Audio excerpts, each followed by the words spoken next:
Kikay. Yan, katapos lang ni Kikay maglinis. Tayo na tayo ng magtapon ng ating mga dumi, mga kalat. Tapon na natin sa tamang tapunan.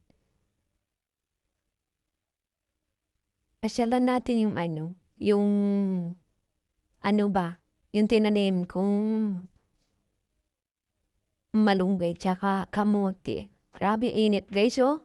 Sobrang tingkad ng araw. Pag siguro tumagal ka ng 1 oras at naka-stay sa labas, naku, yung balat mo sunog. Kaya kailangan na mag-sunscreen para hindi masira ang ating cuties. Yan na guys yung mga tanim po. Oh. Mabuhay na siya. Ito yung malunggay. Ganda na ng malunggay. Marami siyang benefits. Kaya ako nagtanim ng malunggay. Kasi maraming benefits sa malunggay. Lalo pag sabaw ang yung daming haluan mo ng malunggay, masarap na, di ba? Yan mga malunggay, yan kamote, talbos ng kamote. Kaso kinakain siya ng mga insekto. Yan pa yung malunggay ko na na natumba na. Kasi yung hardinero ba, binabangga yung halaman ko, tinay siya.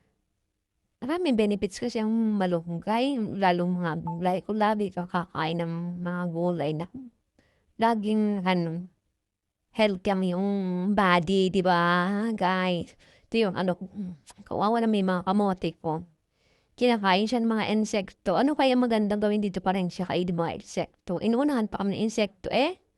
Yan, nalis ko yung mga kagat-kagat ng mga insekto.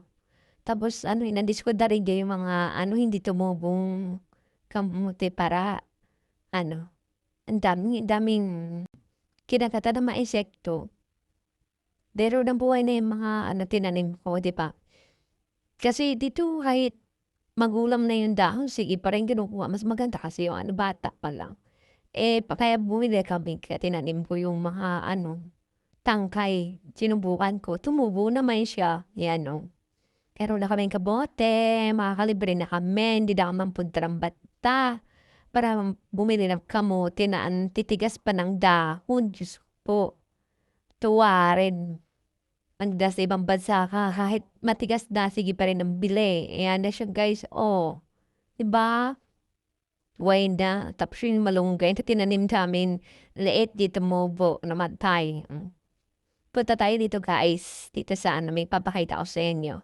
Halaman siya na maganda sa may sakit na high blood, inumin nyo lang siya, lagay nyo lang siya sa mainit na tubig. Gawin mo siyang tubig mo or shy. Ganda siya, benefits din yan guys. Pero yung sa Pilipinas, meron po yan kasi yung amoy niya mabaho, pero gamot yan sa sa may high blood. Maganda't inumin kung sino mo nakakaanam dyan. Yan, inom na kayo sa mga high blood yan. Yan, uwi na tayo, guys. Yan yung garahean namin, no?